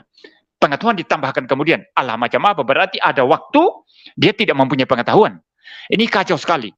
Nah, di dalam Alkitab itu ternyata dalam Perjanjian Lama dan Injil Yohanes menjadi jelas bahwa hikmat Allah, pengetahuan Allah itu bukan sekadar sifat Allah yang abstrak, tidak, tapi itu adalah pribadi, logos Allah itu. Dan Yohanes ketika mengambil istilah logos itu sangat connect sekali dengan apa yang dipahami dalam filsafat Yunani, tetapi mereka tidak mengenal siapa logos itu. Ya, mereka tidak mengenal siapa logos. Dan Yohanes memberikan sesuatu pengertian yang tuntas. Lalu dia seolah-olah mau berkata, hei orang-orang Yunani yang berfilsafat, logos yang kamu tidak kenal itu, yang kamu raba-raba itu, inilah Yesus Kristus, itu logos itu. Pada mulanya adalah firman, firman itu bersama-sama dengan Allah, dan firman itu adalah Allah. Jadi saudara lihat kekacauannya ya. Jadi Anda lihat bidat apapun ya, termasuk pengajaran pendeta Erastus ini, kalau saya melihat kontradiksi secara logis, atau termasuk juga bagaimana menurut saya itu ketidakjujuran secara biblika ketika masuk ke teks itu, ke teks-teks Alkitab, itu sangat kentara, sangat kelihatan. Seperti tadi, Yesus kan rupa Allah, dikatakan Alkitab, bukan menurut rupa Allah, bukan. Yesus rupa Allah, Yesus gambar Allah, jelas itu. Nah, kalau kita diciptakan menurut gambar dan rupa Allah, maka kalau Yesus rupa Allah, dia bukan mengenakan rupa Allah, tidak. Memang dia adalah rupa Allah. Jadi ada ketidakjujuran seperti itu. Ya, maka menghadapi bidat seperti saksi Yehova atau apa, dua hal itu ya, ajak langsung kita eksegesis dengan benar, bila perlu menuju kepada istilah aslinya.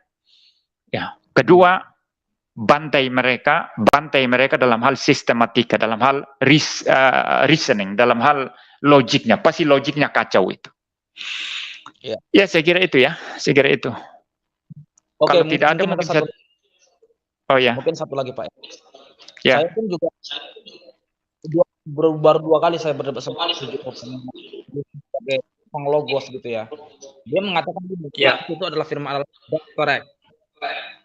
Tapi satu sisi lain dia mengatakan bahwa Yesus itu disebut suatu Allah gitu. Dia disebut firman, tapi dia suatu Allah. Berarti Allah minor Bapa itu sebut Allah. Nah, Itu ini logikanya saya dapat dari mereka ini. Kebetulan justru mengarahnya ke politis, Pak. Sakit Jovan memang mengarahnya ke politis. Kenapa? Karena mereka menerima dia Allah gitu. Gitu sih, Pak.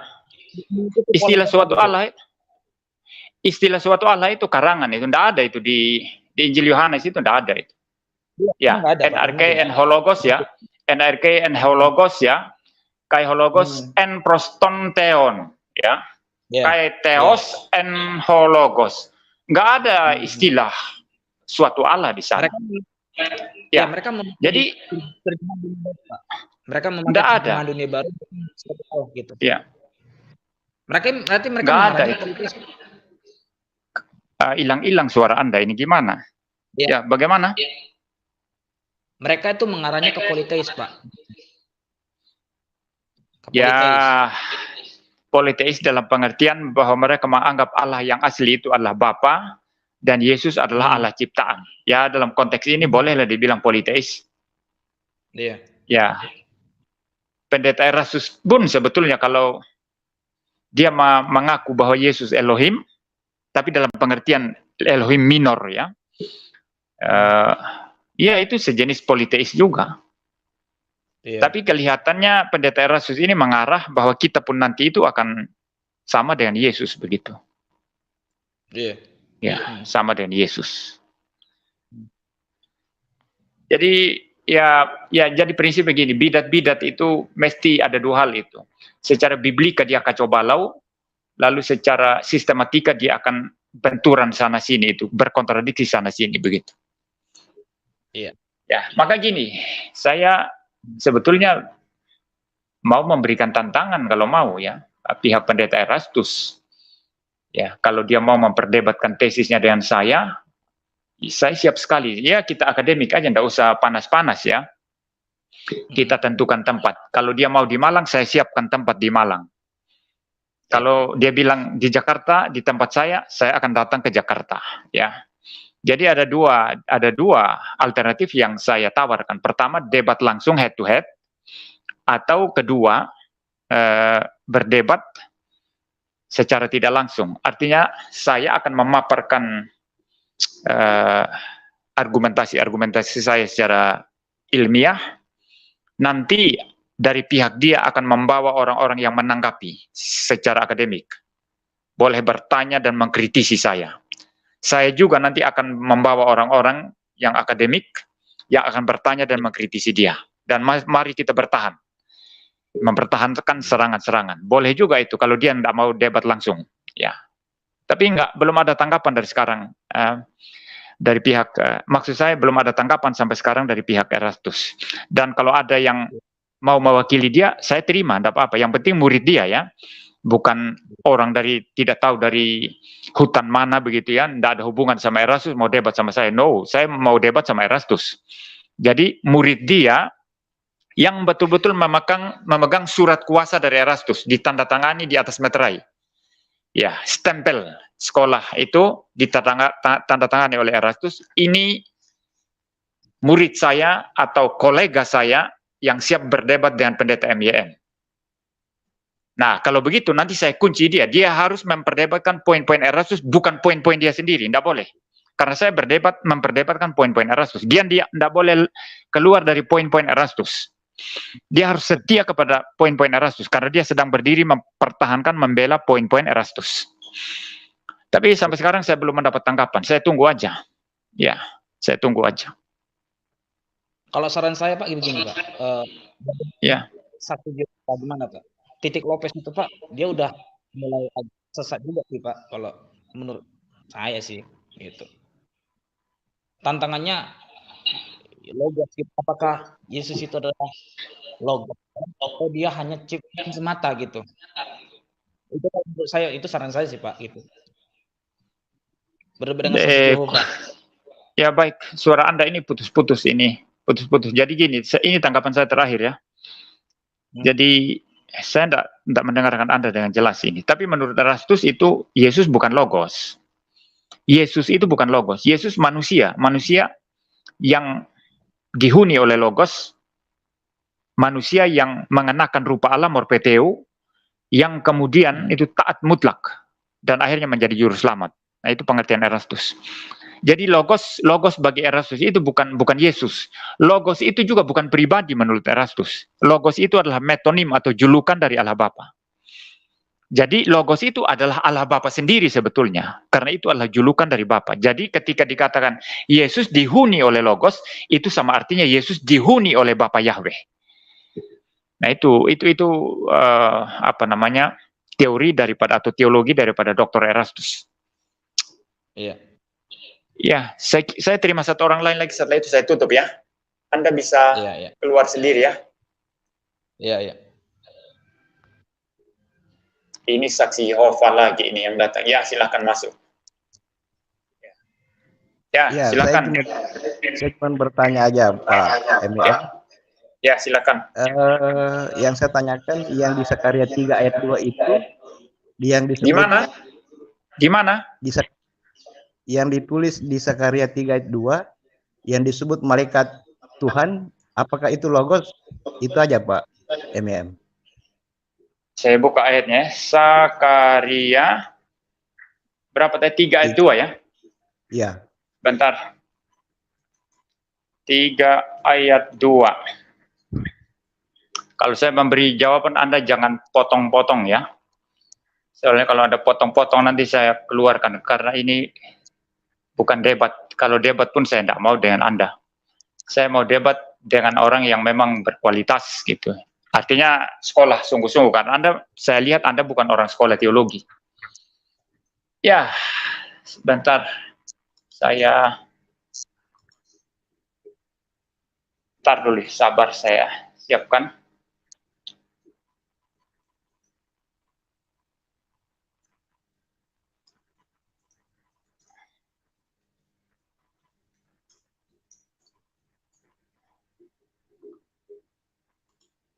Ya, saya baca ya LAI ini ya.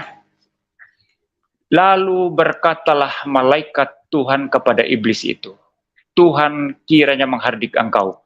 Hai iblis, Tuhan yang memilih Yerusalem, kiranya menghardik engkau. Bukankah dia ini puntung yang telah ditarik dari api?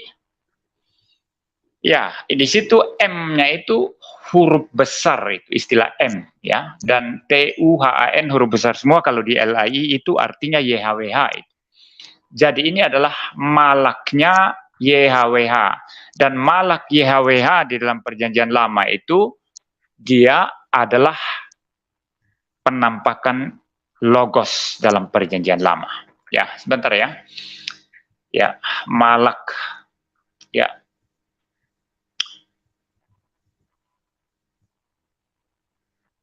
Ya, sebentar.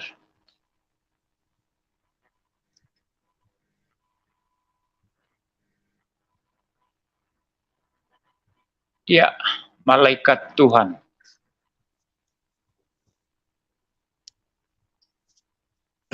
Jadi apakah malaikat Tuhan di situ adalah logos sendiri, Pak MEM? Iya, itu penampakan logos dalam perjanjian lama. Saya sudah jawab tadi. Yang Anda mau sampaikan apa? Bagaimana kalau dibandingkan dengan Yudas 1? Ya, bagaimana kalau dibandingkan dengan Yudas 1 ayat 9? Apakah itu sang logos?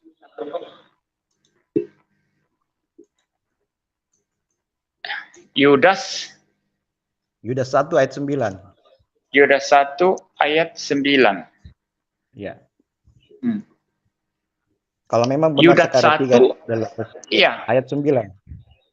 Iya, Yudas 1 ayat 9 ya. Di situ jelas itu penghulu malaikat Mikael itu bukan logos ini.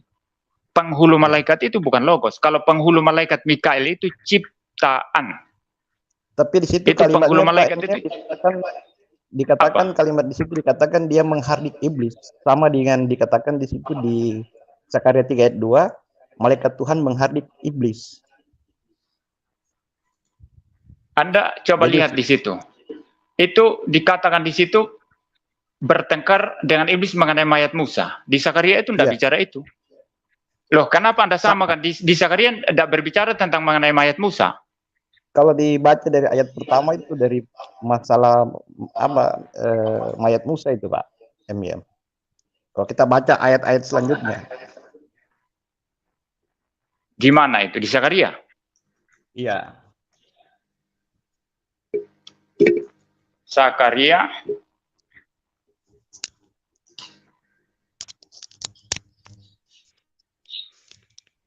Ya, Zakaria 3 ayat 2 tadi ya. Iya.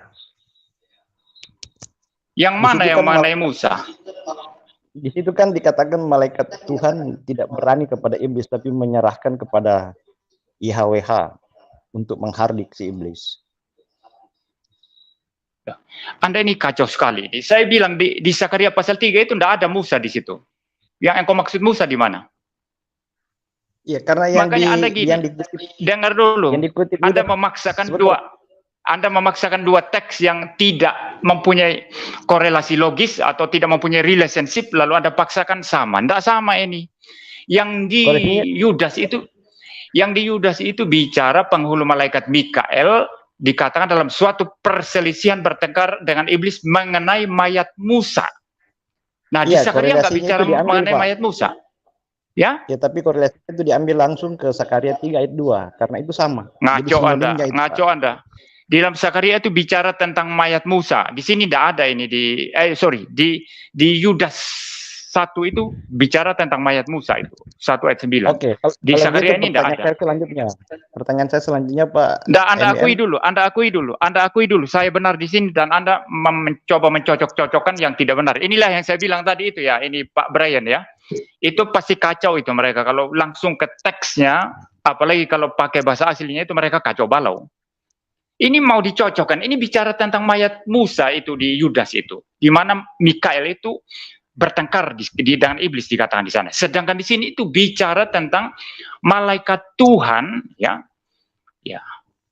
yang berkata kepada iblis ya.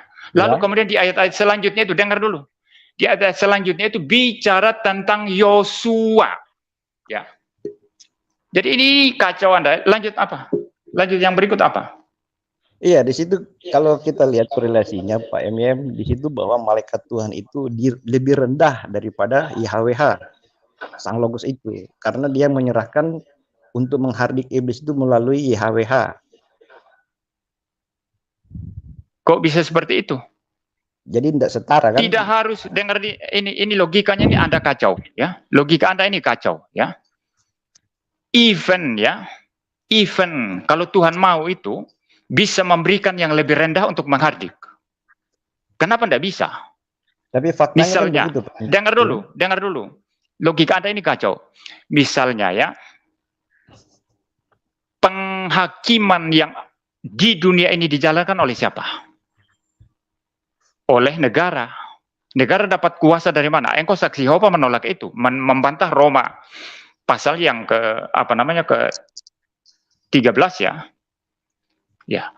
Negara dan Tuhan menggunakan negara untuk menertibkan orang-orang kriminal.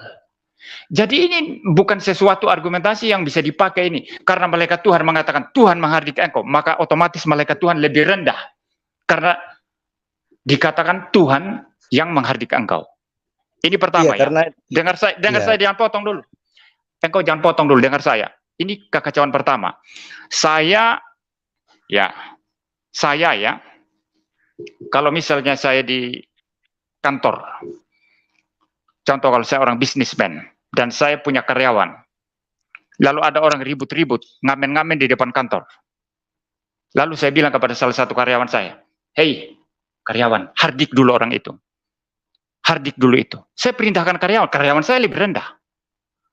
Jadi logika, kalau pakai logika Anda ini yang menghardik itu pasti lebih tinggi, ini kacau Anda. Itu pertama, ya. Bisa aja yang lebih rendah menghardik. Itu pertama ya, kekacauan logika Anda. Kedua, kekacauan logika Anda yang kedua, Anda mengatakan malaikat Tuhan lebih rendah dari Tuhan. Tapi kalau Anda memperhatikan di situ, istilah Tuhan, TUHAN huruf besar semua ini YHWH. Lalu yang dikatakan Tuhan yaitu yang menghardik juga YHWH. Ya, perhatikan. Nah, malaikat M huruf besar, malaikat Tuhan, malaikat YHWH ini, itu adalah YHWH sendiri. Ya. Karena apa? Antara YHWH, Bapa YHWH, dengan logosnya. Ya. Karena saya percaya ini adalah penampakan logos, yaitu malaikat Tuhan. Antara Bapa YHWH dengan logosnya YHWH, dengan roh Allah juga yang adalah roh YHWH, itu adalah satu substansi. Maka malaikat YHWH di sini satu substansi dengan YHWH yang dikatakan menghardik iblis. Apa masalahnya? Tidak ada masalah di sini. Tidak ada alasan untuk mengatakan malaikat Tuhan lebih rendah. Lihat, Tapi dikatakan kalau Tuhan yang menghardik. Jika dilihat kolerasinya, Yudas mengambil, dia kutip ayat itu dari Zakaria, Pak. Saya sudah menjelaskan itu tadi kepada engkau.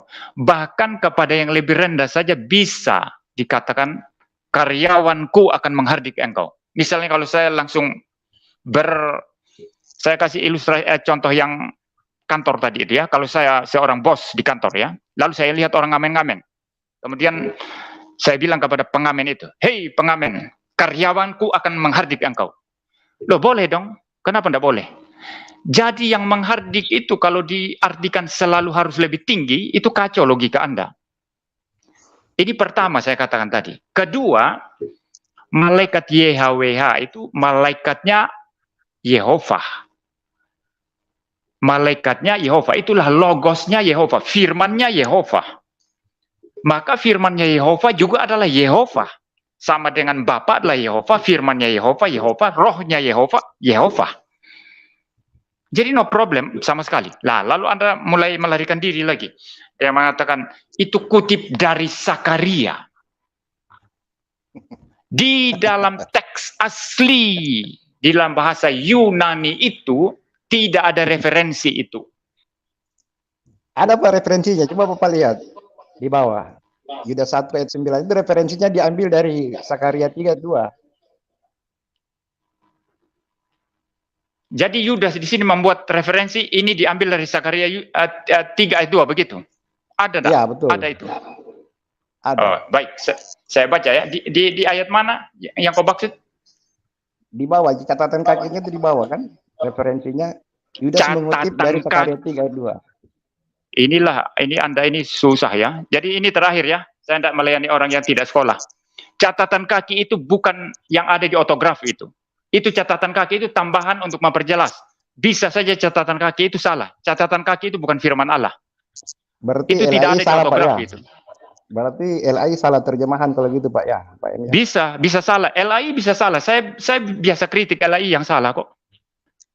Anda ini gimana? Makanya saya tidak mau orang dari sekolah debat sama saya. Pak Em, sudah diam dulu. Sangat besar itu. Anda diam dulu. Pengaruh sangat besar. Kita punya versi lain, nggak hanya LAI.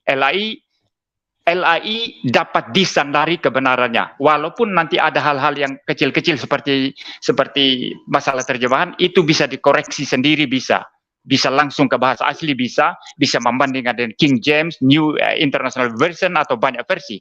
Itu perkara sepele. Tapi kesalahan Anda ini, saya tunjukkan kesalahan Anda ini yang ngaco sekali, ini yang mengatakan itu ada di teks asli. Tidak ada penulis Alkitab itu membuat catatan kaki di bawah itu. Di naskah asli ortograf itu tidak ada itu catatan kaki, referensi itu tidak ada itu. Jadi susahlah ya, ginilah Anda stop aja ya. Anda bukan level saya untuk berdebat. Itu ketawa-ketawa Pak Brian itu. Ya jadi sudahlah ya. Jadi ini orang biblika yang dengar saya ini akan ketawa-ketawa ya. Saya juga tertawa Pak Emil. Jadi gitu. Jadi saya juga sementara tertawa juga.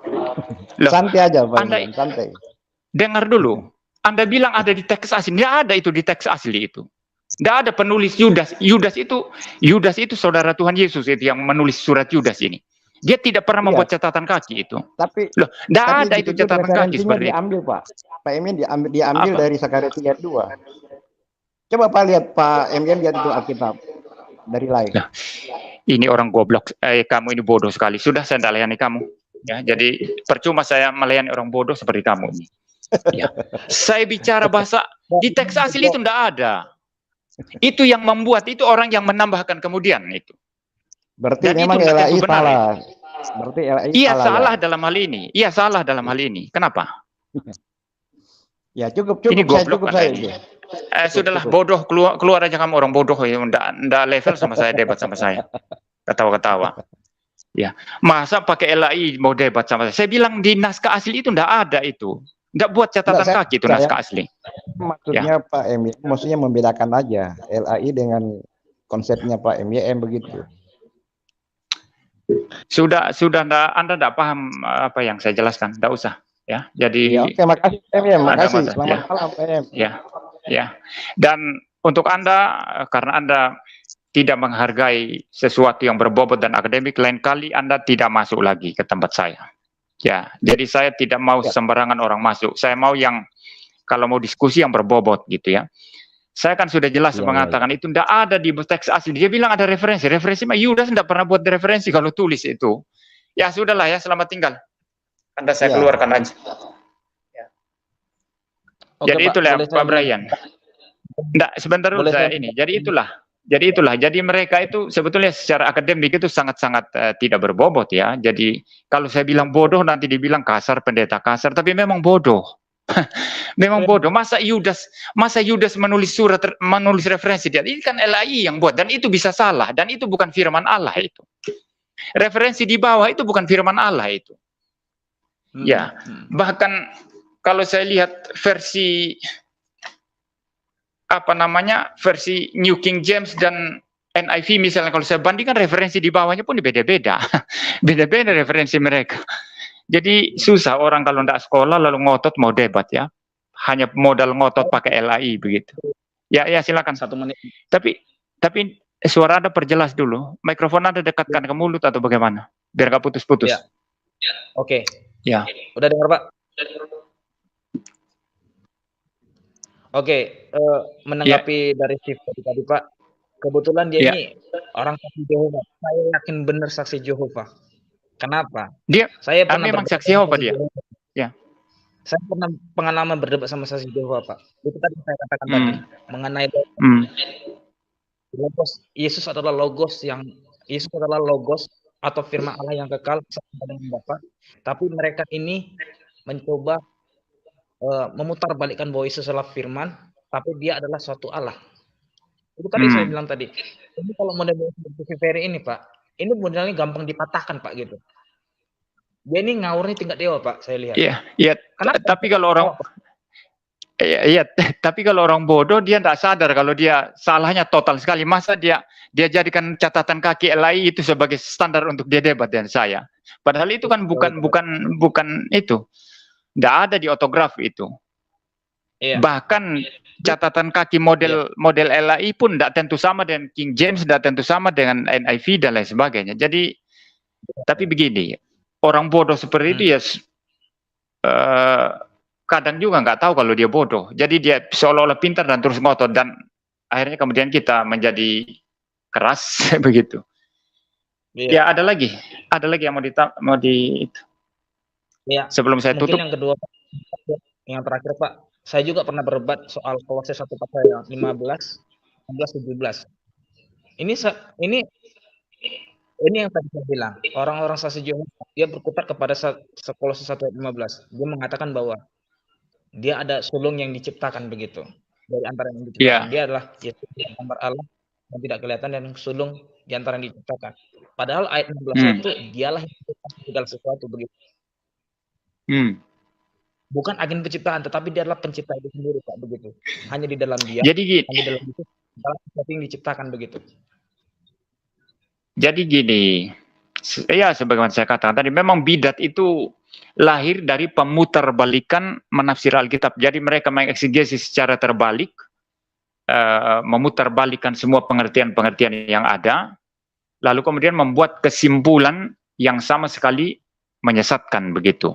Dan tentu saja ketika gini, firman itu kan logos. Jadi logos, pribadi logos itu, firmannya itu, kata-katanya itu tertulis di dalam Alkitab ini. Dan logos itu rasional dia, logis dia. Maka ketika seseorang bidat mencoba memutarbalikan apa yang logis, yang rasional, yang sistematis dan begitu baik, begitu utuh ya, begitu komprehensif di dalam Alkitab ini, diputarbalikan, maka itu akan menghasilkan kekacauan-kekacauan, dan nanti kalau diuji secara apa nih, filosofis atau secara logik, itu pasti berbenturan satu dengan lainnya. Ya, contoh tadi itu, hikmat itu diciptakan. Loh, kita bicara misalnya hikmat, kalau hikmat itulah sifat Allah. Sifat Allah diciptakan, berarti sebelum hikmat diciptakan, berarti Allah tidak berhikmat begitu. Ini kan kacau sekali. Kacau sekali. Jadi ya sudahlah ya, memang mereka itu kacau. Dan menurut saya sudah dibutakan oleh setan, jadi kita menjelaskannya pun ya sulit ya, seperti itu. Ya, saya kira itu dulu ya. Kita tutup dulu. Ya. Ya, silakan nanti dengarkan itu kuliah logos saya bagian ketiga, nanti itu full membahas kekacauan saksi-saksi Yehova itu. Ya. Siap. Ya.